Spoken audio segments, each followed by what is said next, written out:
más que nada la entrevista va a ser más centrada en el tema ahora de Brasil, de la situación con el nuevo gobierno.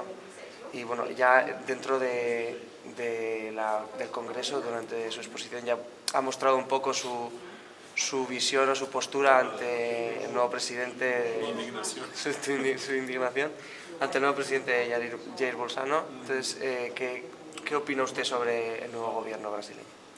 Yo creo que no era posible ser peor, ¿sí? Las elecciones de este año.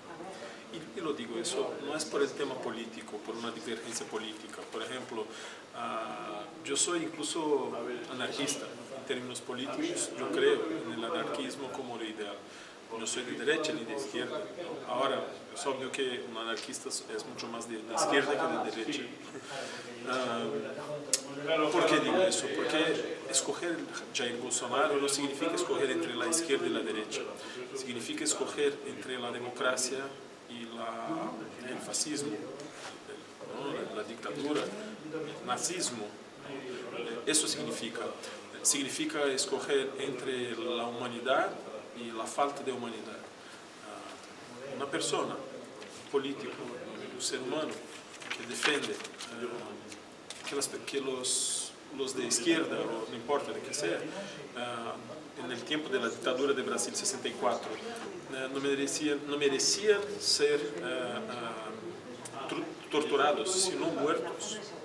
Una persona que dice que su hijo jamás se casaría con una negra porque él fue bien educado. Una persona que dice que prefería un hijo muerto que un hijo gay. Una persona que dice que una mujer merece ganar menos que los hombres porque es menos capaz, o que una mujer no merece ser violada porque es fea, no es de izquierda o derecha, es del humano y del deshumano, y él representa lo que no es humano. Entonces creo que no sería posible ser algo peor que eso para Brasil. A mí yo siento mucho dolor de saber que mi país ha escogido un ser como ese, un ser que defiende esas banderas que estoy diciendo. Pero, por ejemplo, en la situación de las elecciones de este año, antes de las elecciones se veía claro al opositor el claro candidato a la presidencia, y por ciertas estrategias que el mismo presidente Bolsonaro presentó, ganó las elecciones. Hoy en día se pensaba que hubo fake news por parte del gobierno de Bolsonaro que apoyaron su candidatura. Incluso ha habido como una insinuación de que por redes sociales como WhatsApp, creando grupos con nuevos votantes, consiguieron más votos. Por ejemplo, hoy, justo ahora cuando estaba almorzando, han hablado del poder de las tres Bs, de bala, buey y Biblia. Incluso el conocido amigo pastor de Bolsonaro, que es Silas Malafaia, que ha tenido tanta influencia ese tipo de estrategias en Brasil. Sí, mira, el tema de los fake news fue lo que hizo Bolsonaro ser elegido, seguramente. Eso fue la elección de Bolsonaro, ¿no? No fueron sus opiniones políticas, porque él jamás ha dicho algo políticamente, ¿no? No fueron sus planes de gobierno, porque él jamás ha presentado su plan de gobierno, incluso no hay plan de gobierno hasta hoy. No fue el debate político con los otros candidatos, porque él no ha participado de casi ninguno, fue de uno y casi lo acabaron, y ahí a partir de eso él siguió diciendo siempre una disculpa para decir que no podría ir por el tema del casi atentado, que yo tampoco estoy seguro que sea verdad, el atentado que hicieron contra él. Entonces, lo que hizo Bolsonaro ser elegido fue seguramente el tema de los fake news. Y más, la manera que circularon los fake news, ¿no? Entonces, ya está, no es supuesto, está comprobado, ¿no?, que Bolsonaro ha utilizado compras de paquetes de WhatsApp para envíos de WhatsApp por teléfonos fakes. Los teléfonos eran fakes, los números, y ahí crearon una trama de envíos por empresas que reciben, y una pasta como casi 2 millones de euros gastaron para pagar eso, ¿no? Fue lo mismo que pasó con Donald Trump. Incluso la misma asesoría que recibió Donald Trump, la misma empresa, la misma persona, fue lo que hizo la asesoría para Jair Bolsonaro. Su propio hijo tuvo la cuenta de WhatsApp bloqueada, suspendida por algunas horas, y el propio hijo ha puesto en los medios. No es una fake news, no, porque el hijo de él mismo ha puesto en su Twitter, no sé qué, diciendo, mira qué acaba de hacer, bloquearon mi cuenta. En el día que WhatsApp bloqueó y suspendió cuentas fakes de todo el país. Entonces, eso no es una mentira, eso es una realidad, es una noticia de verdad. Y fue lo que hizo Bolsonaro ser elegido. ¿Por qué? ¿Qué hicieron ellos? Ellos hablaron para las personas, específicamente las personas que querían escuchar esas cosas, lo que él tenía para decir, que era no a los gays, para los que son homofóbicos, no a los negros, por los que son racistas, no a las mujeres, porque los machistas, no a los, siempre direccionando el mensaje. Y eso acabó por crear, ¿no?, una red de mentiras, de fake news, entre los ciudadanos. Y acabó por final con que fue elegido por una diferencia muy chiquita. Porque si pensamos que él recibió 55% de los votos y el otro 45%, son solo 5%, es poco para una elección presidencial, ¿no? Pero con detalle, ¿no? Porque si sumamos ahí los 21% de personas que no fueron a votar, y en Brasil no es como en otros países como España, que es opcional, es una opción de los ciudadanos. En Brasil es obligatorio. Si nosotros no votamos, pagamos una multa. Es poco, es €1, pero pagas una multa, ¿no? Menos de €1 incluso, pero pagas, hay que pagar una multa, que puede ser más de €1, depende del juez que decide las cosas. Bueno, sumamos todo, 30% de los brasileños que podrían votar no votaron. Entonces, él tiene, en teoría, como 30% de la población, 33% de la población junto con él, ¿no? Es poco para alguien ser presidente, pero aún así fue el número, que la democracia, que todavía existe ahí, llegó a la conclusión. Entonces, por eso Bolsonaro será presidente del Brasil a partir de enero del próximo año, a la base del fake news, a la base de esa estrategia muy bien construida, pero muy mala en términos de democracia y de humanidad. Por ejemplo, le comparan bastante, incluso ahora en la entrevista le hemos comparado con el presidente de Estados Unidos, Donald Trump, que ha usado las mismas estrategias, ha usado esa incorrección política dentro de su campaña. ¿En sí existen grandes diferencias entre ellos o son bastante similares? Yo creo que la gran diferencia entre ellos, la principal, es que Donald Trump es inteligente y Bolsonaro no. Bolsonaro tiene el cerebro de una manzana. ¿Sí? Bolsonaro no es una persona inteligente. Bolsonaro es impulsivo, ¿sí?, y es un gran corrupto. Donald Trump es un corrupto, o un gran corrupto, pero es inteligente. Fíjate que antes de Donald Trump ser Donald Trump, el presidente, él fue Donald Trump, dueño de las Trump Towers, son varias en el mundo, fue dueño de casinos, de empresas, etc. E incluso que cerraron, pero él ganó siempre, es decir, siempre ha tenido inteligencia profesional, inteligencia administrativa para las cosas. Bolsonaro no. Bolsonaro es un ex militar, ¿sí?, que fue rechazado del ejército porque tenía un desequilibrio mental, ¿sí?, y de carácter, y ha sido durante 30 años un congresista que durante 30 años, 29 años, fue capaz de aprobar 2 leyes durante 30 años. Ha tenido 2 leyes de su propuesta aprobadas, porque no tiene cerebro. De verdad, para mí es una persona totalmente insana y totalmente sin contenido. Aunque no me guste Donald Trump, yo no soy defensor de Donald Trump, no, es el corrupto, es un idiota, es un loco, pero es inteligente. El otro no. Bolsonaro no tiene esa parte llamada inteligencia. Por ejemplo, en este caso, dada tu posición de periodista, incluso de profesor, ¿qué visión le espera a Brasil en el ámbito periodístico? ¿Qué futuro? Yo estoy un poco preocupado de lo que va a pasar en Brasil en los próximos años, porque tenemos ahí una sensación construida por los fake news de que todos somos policías del otro, ¿sí? Y eso significa que las personas dejan un poco ¿no? para otro momento la libertad. Y el periodismo es construido a partir de libertad. La libertad de expresión, la libertad de prensa, son cosas que viven gracias a la libertad. Si no hay libertad de expresión, libertad de prensa no hay libertad.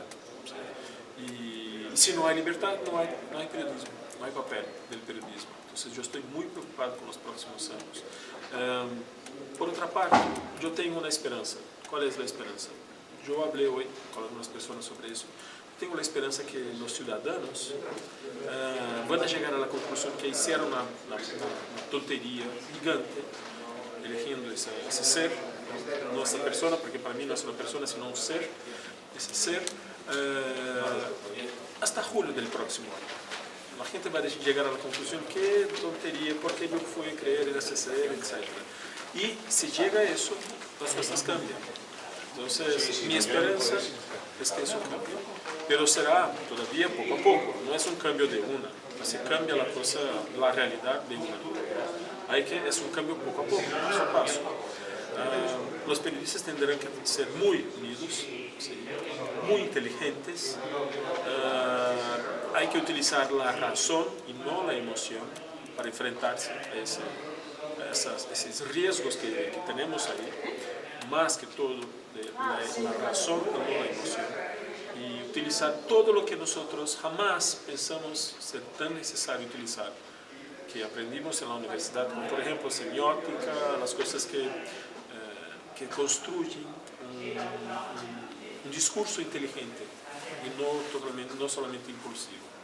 Yo creo que ese es el gran desafío, utilizar el cerebro también contra lo que no tiene, con el acéfalo que es el futuro presidente de Brasil. Por ejemplo, acabas de decir que hoy en día en Brasil la gente está, más que nada, incluso podemos decir igual, espiando la situación del contrario, que es algo que a mí me choca porque normalmente se une a épocas de dictaduras o incluso a épocas pues, cuando con la KGB, en épocas del nazismo, en el caso de voy a espiar al otro y beneficiarme de...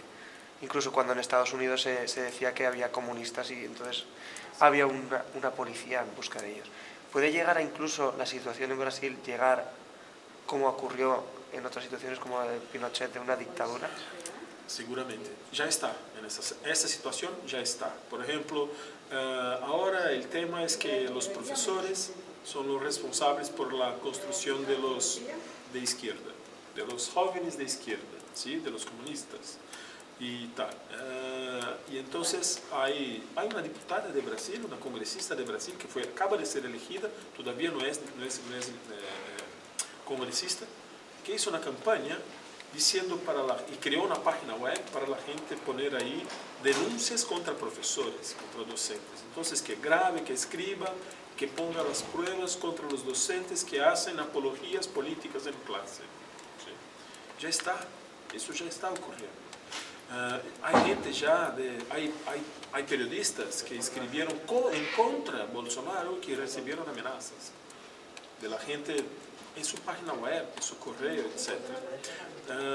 A la diferencia que yo creo, bueno, la esperanza que yo tengo es que eso viva, dure hasta julio, no sé, agosto, septiembre del próximo año, cuando las personas llegarán a la conclusión que están perdidas, que hicieron una tontería. Y a partir del momento que ellos llegan a la conclusión que hicieron una tontería, ahí pasamos a tener más unión. ¿Sí? Brasil ya vivió una dictadura militar en 64. ¿No? Cuando la dictadura militar llegó en el gobierno, en el poder, más de la mitad de las personas, o casi la mitad, no sé, una parte de las personas, estaba en favor de los militares. Como ahora. La diferencia es que ahora no fue por militar y no fue por elecciones. Bueno, hay un militar, ¿no? Bolsonaro es un ex militar y su vicepresidente también es militar. Pasa que fue por elecciones, ¿sí? Y en ese tiempo, con un año, 6, 8 meses, un año después, ya se acabó la esperanza. Entonces la gente ya tenía la seguridad que estaban perdidos. Y ahí pasaron a unirse. Ahora creo que pasará igual. Yo tengo esa esperanza. Pero los primeros 6 meses son muy sombríos en Brasil. No se sabe qué pasará. Por ejemplo, al igual que el alzamiento de la ultraderecha, en este caso, por parte de Bolsonaro en Brasil, está pasando también, por ejemplo, aquí en España, con el partido de Vox. En Alemania el partido ultraderechista está ganando votos. Y ese movimiento se está viendo a escala mundial, en este caso. Donald Trump también se lo une con partidos de la ultraderecha. ¿Qué es lo que está impulsando en este caso a esta era, bueno, a este tiempo, de que esos partidos, o sea, estén ganando votantes, estén ganando poder? Sabe que esa pregunta yo no tengo respuesta, pero esa pregunta me hace parte de mi cotidiano hace un par de meses ya. Porque mira, hablamos de la situación de Brasil y de Estados Unidos, que ya está concreta, ¿no? Tenemos aquí en España, tenemos en Alemania, tenemos en Francia, tenemos en Suecia, ¿no? Tenemos en tantos otros países, tenemos en Argentina. Hace un par de años ya, Macri es lo mismo que Bolsonaro. Macri era jefe del equipo Boca Juniors. Boca Juniors, que es un equipo de Argentina, que es lo más, lo más popular, pero lo más popular mismo del país. Pero era un tipo que solo sabía la diferencia entre una pelota y un cuadrado, ¿sí? Es otro corrupto y tal. Entonces es lo mismo que está pasando. ¿Cómo puede, ¿no? esa cosa volver, ¿sabe? A lo que pasamos en el pasado, ¿no? De Hitler? ¿Cómo puede? Porque Hitler empezó así, ¿no? Después salió matando a la gente, pero antes empezó así, con la política. A veces la respuesta que yo tengo es porque somos cada vez más individualistas y individuales, ¿sí? Si nosotros somos nosotros, es decir, siempre buscando a sí mismo y no al colectivo, y eso es creciente, es normal que nosotros quedemos molestos cuando la gente tiene algo colectivo, ¿sí? Y eso los académicos nos dicen eso. Si vamos a mirar Zygmunt Bauman, habla sobre la sociedad individualizada. Uno de los últimos libros de él habla sobre la sociedad individualizada. Es decir, cada vez más somos individuales, no somos más un colectivo. Entonces puede ser por ahí. No estoy seguro si es solo eso. Puede ser también porque ahora tenemos la posibilidad de ser quien nosotros queríamos ser cuando estamos en los medios sociales. Podemos ser guapos, podemos ser ricos, podemos ser felices, podemos ser malos, ¿sí? Podemos ser fascistas, podemos ser racistas, homofóbicos, etc. Entonces, parece que ahí también es el momento que nosotros nos ponemos, ¿no? en el mundo. El mundo virtual, y a partir del mundo virtual en un momento vuelve al real. Pero la respuesta con seguridad no sé si es exactamente esa. Esas son suposiciones, ¿no? Es una pregunta que hace parte de mi cotidiano hace de verdad un par de meses. Desde que empezaron las elecciones, empezó la campaña electoral en Brasil. Y yo empecé a mirar los discursos de odio de un lado y del otro.